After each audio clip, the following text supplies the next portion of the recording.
Good evening, class. This is Professor York again. I am following up to our really lively discussion today relative to the Oliver class case and feedback on what worked, what didn't work, how to improve. And what I want to do is focus on some elements of the follow-on material on strategy and a concept called PCME, which is very critical to understanding relative to branding. So let's pivot back to strategy.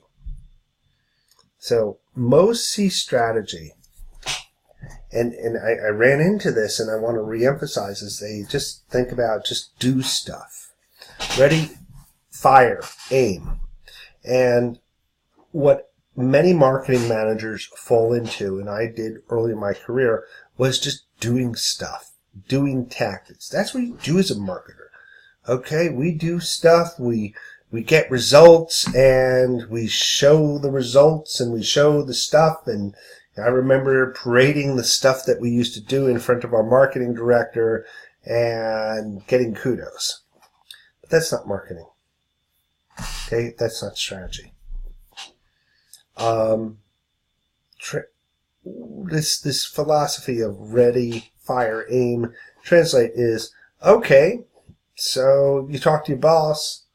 Boss goes, okay, what's your big campaign idea? Well, we're going to go digital, Facebook, YouTube, mobile app, Pinterest. All right, what are we going to do in these channels? Well, I don't know, we'll figure it out. This is such a classic example of I've got all these channels and all the buzzword. And I remember talking to one team today, and they were like, oh, we're going to have a social media strategy. I'm going, wait, time out. Oh, we're going to do this. And it's like, wait a second. Do we have the right brand position? Do we have the right concept? Do we have the right customer? Are we saying things that are relevant to the customer?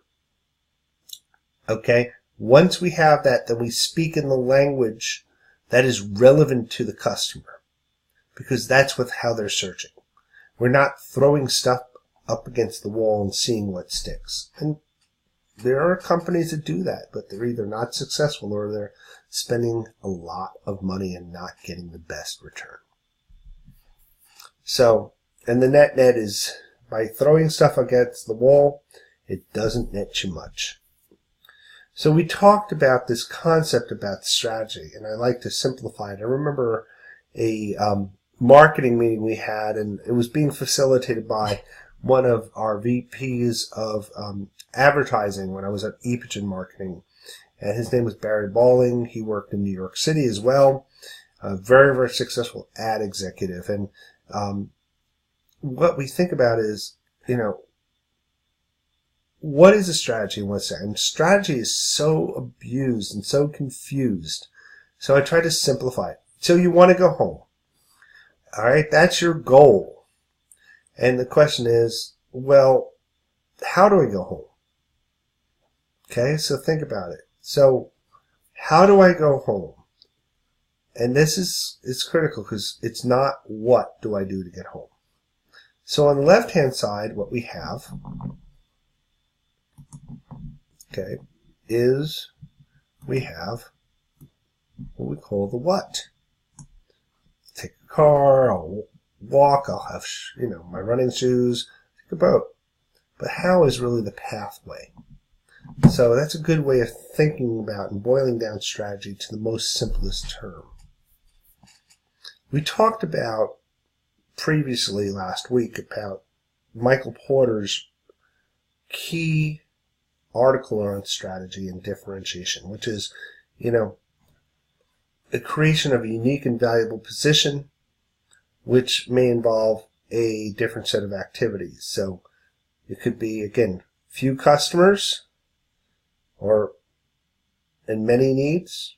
Okay, so broad needs of many customers in a narrow market, or broad needs of a few customers, or few needs of many customers. Let me boil this down in a visual. Basically, it's You're segmenting, or in a broad market, you are very much thinking about differentiation, or you're leading on cost. Okay? Most smart marketers are dealing in this where they've narrowed the market scope, so really thought through their TAM, SAM, and SOM. So you'll hear the concept of segmenting, targeting. This is what you're doing, is you're narrowing the market scope. You're segmenting down, and then you're targeting who the customer is. So that's why I always start with who is the customer. And once we do that, and then we think about what's the job do, which are the customer needs. We've done that, then we're really starting to take a strategic look. I worked for a gentleman over at Amgen, Mike Savin. Mike did pretty good. He was a senior vice president before he retired, U.S. as well as in Europe. And when I was on Apigen, he sort of looked at the world from a strategic standpoint in two ways. Either you're doing things to grow the business or to defend the business. And I think it's a good way of looking at it from a strategic level. But he also brought in a perspective that we actually see if you look at brands like Lexus. We use Lexus as our model. And as you can see in the tagline, there's more to Epigen than the potent alpha. So we talked about product, we talked about the core product, but we talked about the larger, bigger product, which could be not just your packaging, but also the support services there. And when we competed against Johnson & Johnson's Procrit, we made the same product. So what we were competing on was value propositions specific to specific segments. Epigen serviced the dialysis community. Procrit serviced the oncology or cancer marketplace as well as the surgical marketplace. The hospital marketplace where I worked with is where those two worlds intersected. So the battle that we had was what value we brought to that customer in that segment, which would be greater, so that we can maintain the price value versus being commoditized and then having basically to fall down a slippery slope of discounting. Another way of looking at strategy is Clayton Christensen. And Christensen is really, I think he's coined the term disruptive innovation. He has some great books, Innovator Solution, etc. And several articles, and I think I've put one article for you to read later on, as well as the Job to Do article, deals with disruptive innovation. And what we see is, and how to display this, is sustaining innovations. Sustaining innovations are basically, I call tack-ons, improvements, next level. iPhone 7, iPhone 8, okay, the next Samsung Galaxy, and they've been very profitable, okay, but you're sort of in this escalating war based on just sustaining, making incremental improvements on your past product. And what you're doing is you're battling for market share. In contrast, a disruptive innovation is identifying an audience that hasn't had their needs fully met. And what they do is you produce a product or a minimum viable product that meets the basic needs. So, Airbnb and Uber are some examples, but from the wine cases, actually, Yellowtail is a fantastic, because it went to audiences who'd never been really wine drinkers and expanded and demystified wine, made it fun, made it accessible. And that's what Christensen is all about. And I think that's where we see new products and new markets come about, especially blue ocean markets versus in the disruptive space versus sustaining space, which can be more of a red ocean.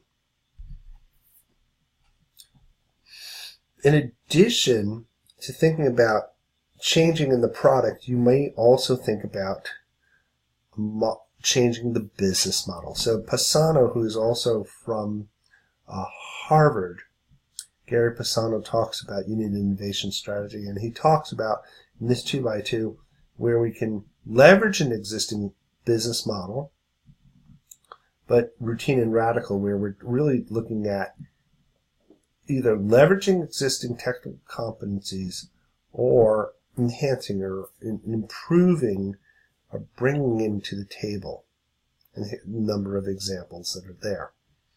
A disruptive approach is where you now bring in a new business model that is there with what I'll call existing technical competencies. And some examples, as you can see, open software video demand, DVDs such as Netflix, or a ride-sharing service such as Uber. You can take it that much further in terms of varying, in terms of improving technical requirements to the business model and architectural. So we're seeing a revolution going on in the pharmaceutical industry, especially with very high-cost products. In the oncology space, for instance, we may have treatments that are well over $100,000 a year. So what we're seeing is now targeted approach to patients to improve their response rates. One, because we want to select the best drugs that are going to make sense for that individual's genetic personality. But number two is from a cost standpoint for a payer. A payer feels like if they're going to pay for something, they want to have an outcome. So as a result, we see now shared risk contracts. Other architecture will be digital imaging versus print, which has been the mainstay for many years. Or thirdly is internet, which is basically put a lot of newspapers out of business or having to force them to change because of technology. Okay? So these are some things to think about. It's not just in terms of, the technology, but it may be the model, maybe move into a subscription model. We had a team in our 454 class that actually proposed with improvements in technology, but what they did propose was, since patient compliance is a very big problem in venous leg ulcers, that maybe what we should be doing is having a subscription model on a fixed price per month that delivers to the patient needs. And so what we've done is we've flipped around in terms of unit of use, and we've given a value that is a greater value by flipping the business model. So there's another strategic thing. So we're not doing tactics. What we're doing is we're doing bigger things. So think about strategy as ideas and more abstract approaches to how we are looking at and thinking about frameworks to the business and how we're going to conduct the business. I like to say it's the how. It's the path versus the what. Okay, so think about that as you move forward. And here we see how, as we brought back, is, think about the market. So gain share. This is where we're going to have sustaining innovation. But really where disruptive is going to be new. And this is Porter, and the next one, resegmented, which is niche and special. This is Porter's, basically, segmentation. And then Porter's segmentation to a clone market is where you're taking and going into a totally new marketplace. So I want to move from the strategy piece to product positioning and concepting. So one of the key things in concepting, what we need to think about, what is an acronym called PCME. And PCME follows really ST leads to P, which is segmenting and targeting. So you really hone in on who your audience is. But then we get a positioning, because we think about our audience and we say, all right, and our product, and we go, where's that product going to position relative to the competition in a 2x2 matrix that I'll talk to in a second. But that positioning drives your concepting. And the concept is the walk in the wall. And then try to reiterate what this product is all about, literally in a few words. The messaging is flowing out of the concept and supports the concept, which gives you some greater detail and granularity in terms of what you're trying to drive. And then execution. And execution is your vis-aid, your logo, etc. This is the tactile piece. The tactile piece falls into with the message, but if you don't have the concept and the positioning, then realistically you're shooting in the dark. So I'm going to give you an example.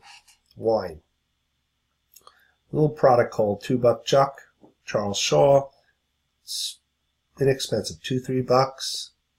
Think about the customer. Who is the customer? The retiree, working class, heartland people. Its position in the market is a cost leader. It goes from mass market. Concept that we think about is, this is house wine, this is hobnob wine. The message is now it's the wine for midweek. It's the wine when I want to go to the hobnob.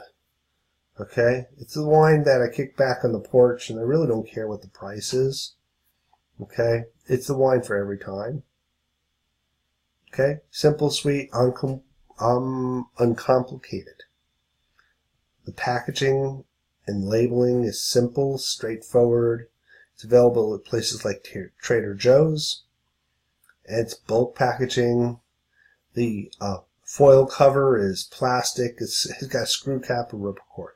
So, you're paying $2. So your packaging may be just as much as the... And if you have to buy in super bulk and you have to make it inexpensive, that's there. But what if we have a higher end product? Okay? What's the position there? Well, we have a product called Saxum. Saxum stands for stone. And we think about who's that customer. Saxum was the wine of the year, I think in early 2011, 2012 period. #1 wine by the Wine Spectator. That's pretty amazing. Put Paso Robles on the map. So who's the customer?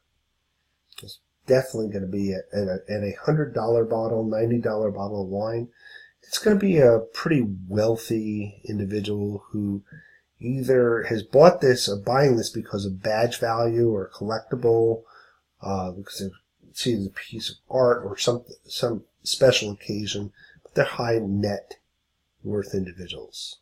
A Wall Street exec, rich doctor, friend like my friend Ellen List, who runs the Moffitt Cancer Center.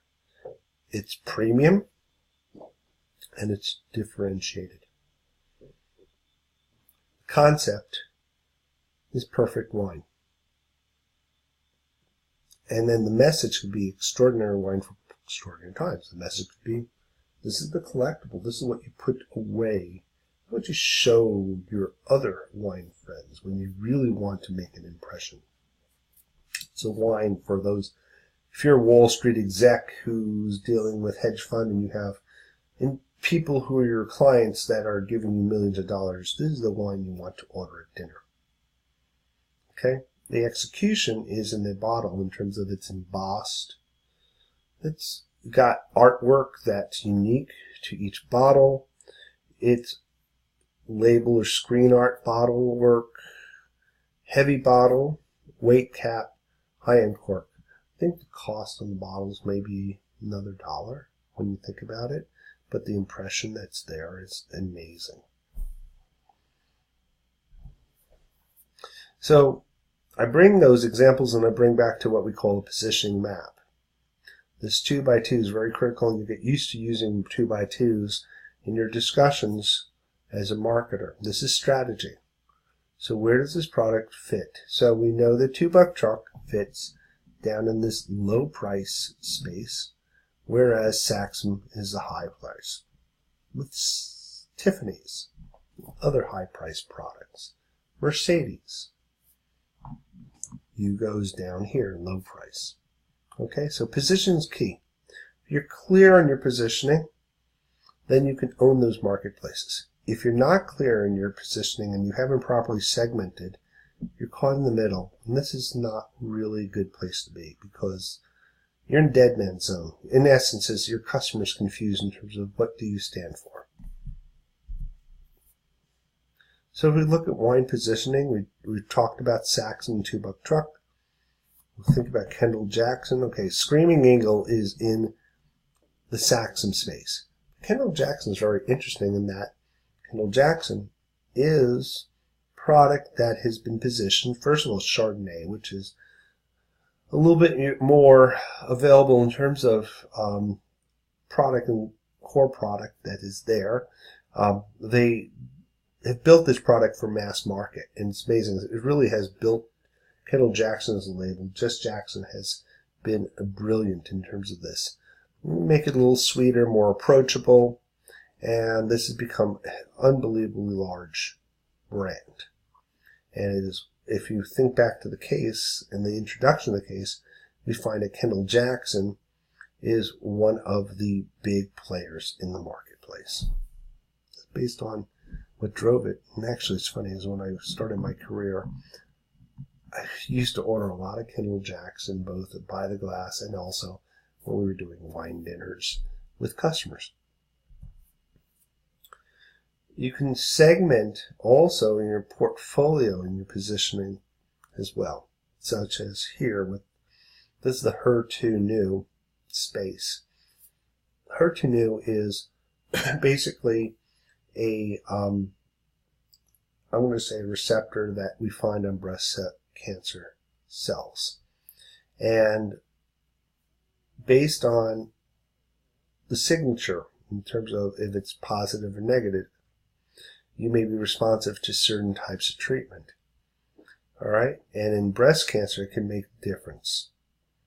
And so 20 plus years ago, a product called Herceptin came out, very innovative, this position, and it became the standard of care for HER2 positive patients.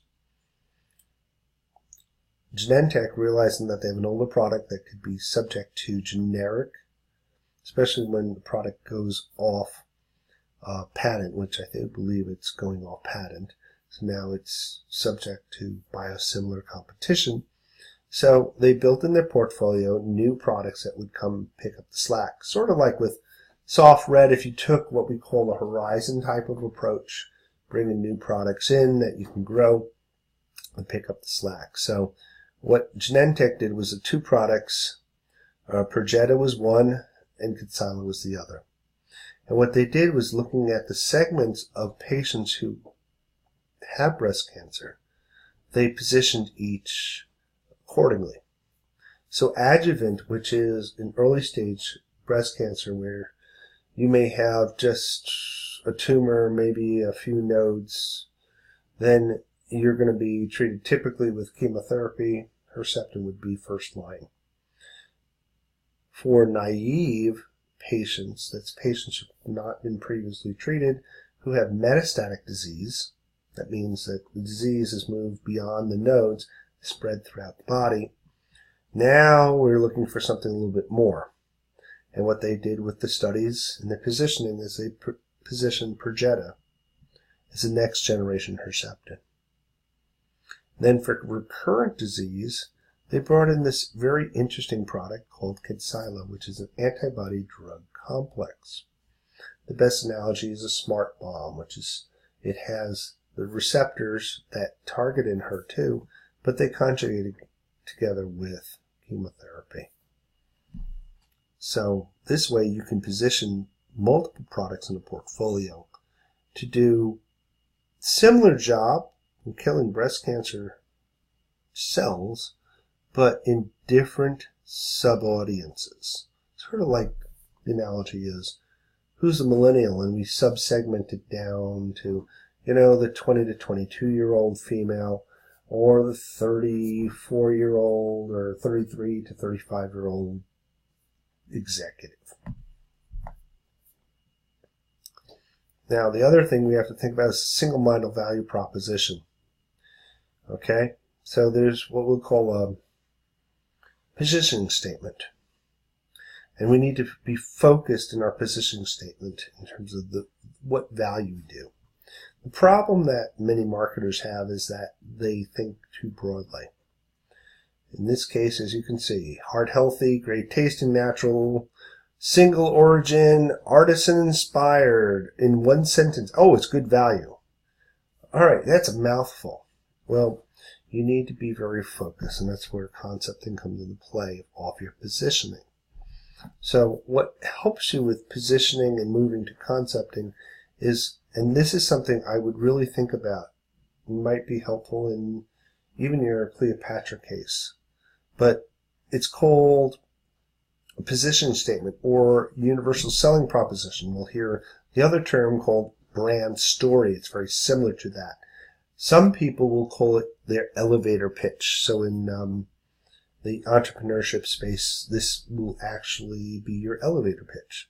So it's for who your customer, we talked about it, who have a problem, which is the job to do. So concepts that we've talked about previously.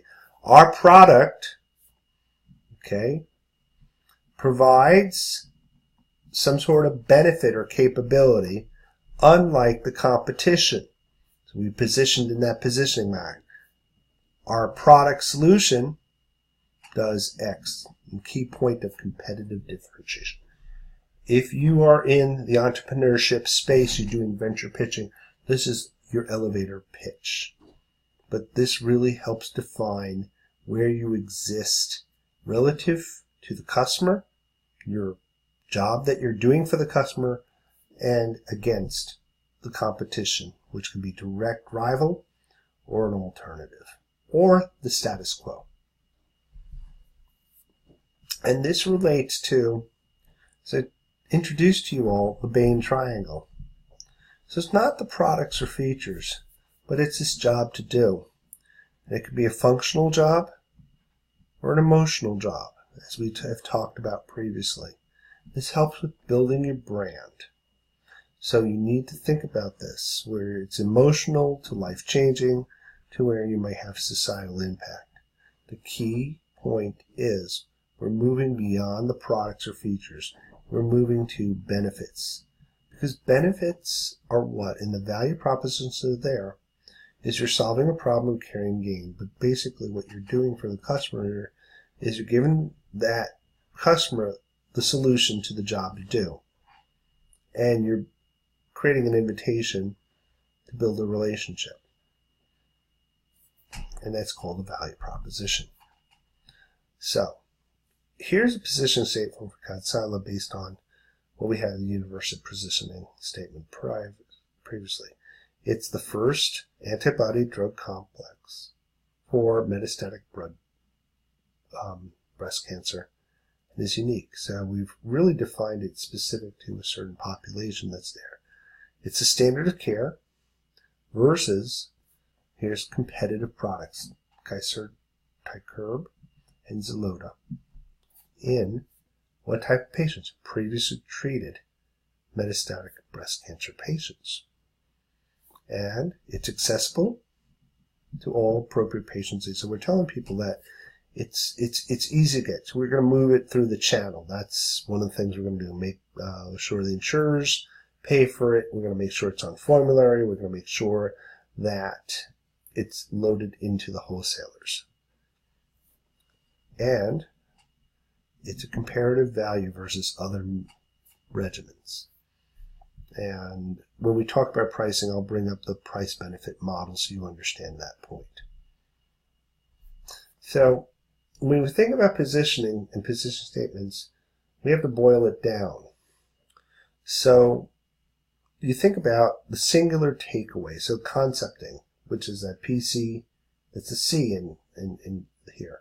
Concepting, the best way is, what's a singular takeaway that comes to mind when you mention brand X? 3 to 5 words. So I think that this is very, very critical to think about, is that, because that's the heuristic in essence. It's sort of the hook that stays with you. And it's what, especially you build a relationship, you're trying to define very clearly, because everything flows back to this point. So for Katsila, based on its capability as a 2-for-1. So people say, what do you mean 2-for-1? So Katsila is designed as an antibody which goes and attaches to those HER2 receptors, but it also deposits the toxin, that's the drug, into the cell as well, which is unlike other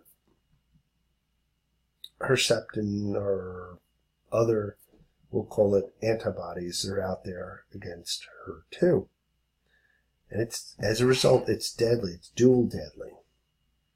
It's attractive. It's going to be able to get that receptor interaction. Okay? And it's a hybrid because it has 2 for 1. It can work in 2 different ways. So antibody drug complex is sort of a hybrid type of product. Sort of like Prius. You can run a Prius, I think, electric, and you can run gas. So, and it's deadly, which is important. When you're trying to kill breast cancer cells, you want it to be deadly. You want it to be able to do the job, because your job is to enhance survival. So here are some messages that support that concept. Delivers the chemotherapy, inhibits HER2, so we have the triple action. We have standard of care based on some clinical data, and this always is something in terms of that we have to, when we're life sciences, have claims that are supported by data. And we talk about access in terms of making sure it's accessible to the patient and it's price comparative. We'll go back to the positioning statement I had previously. This follows. And here's the execution. So we see the antibody drug complex that's here. Okay, we see the, it's very approachable art. But I love this combination. I took a step back for a second. I've used the butterfly for metamorphosis and but you notice the scorpion tail. So we're talking about a hybrid, and the butterfly being very approachable, talks about, okay, I'm making the connection with the cancer cell. I can see that. It's got that soft side, so we have the hybrid. And that, in many ways, is there are immunologic components in terms of the interaction Herceptin has by blocking HER2, and Kitesawa has by blocking HER2. But the really toxic effect is this tail, which is what we see with a scorpion, because we can now get inside the cell and deliver the toxin. So I found the execution to be very interesting, and creatives tend to be. But also notice, you talk about the efficacy, and part of the execution here, we do tie in the clinical trial data, so you have claims that are there. The support. So in the execution, we're supporting back to some of our key points in our positioning statement, as well as our concepting that are there. The pieces tied together. The only thing that isn't in this execution I couldn't find was about reimbursement. And in many pharmaceutical communications now today, because the influence of payers is we're covered. And you'll see things say, we're covered by Medi-Cal, we're covered by Medicare, we're covered by such and such a payer, because it's such a important piece. So anyway, hopefully you've got some insights here relative to strategy, as well as concept of PCME. It is very critical to think about PCME as you work on your cases and as you work with your clients, because it is very easy for a client to basically pivot into the execution, and they want stuff done. But it is not about just doing stuff. You need to bring it back to strategy and think about, at the end of the day, the positioning statement, the concept, and making sure those things align so that when you do your messaging and your execution, that those align in, so that at the end of the day is the impression that you create is going to be a very consistent impression that will create recall. And that's the first step to creating habits, is that now customer is aware, okay, has more than aware, has now a level of familiarity, and now we're looking at, okay, now we have that familiarity, you're top of mind, now we want to look at building habits. We're given data. They're going to trial it out, have good experience. Next thing you know, we move that customer down the customer journey. All right, this is our lecture that covers this concept. It'll backfill from what we didn't cover today, but at least now you have this so you can move forward with your closure of the Oliver case, as well as beginning to work on the Cleopatra case. Thanks a lot. Have a great evening.